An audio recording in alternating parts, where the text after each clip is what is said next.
وزارت کشاورزی تاجیکستان خبر داد که تا پایان ماه اکتبر در تاجیکستان الکی 350,000 تن پخته جمع آوری کردند که این نظر به یک سال پیش قریب 25,000 تن بیشتر است.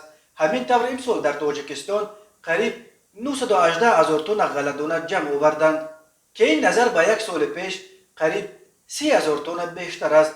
از این شمار 685,000 تن گندم است. امسال در کشور نظر به یک سال قبل 48,000 تن بیشتر گندم جمع آوردند.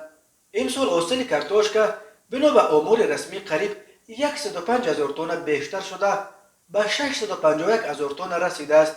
همچنین امسال در تاجیکستان 185,000 تن میوه‌جات و 121,000 تن انگور جمع آورده بیش از 1.1 میلیون تن خوراک چروا ذخیره کردند.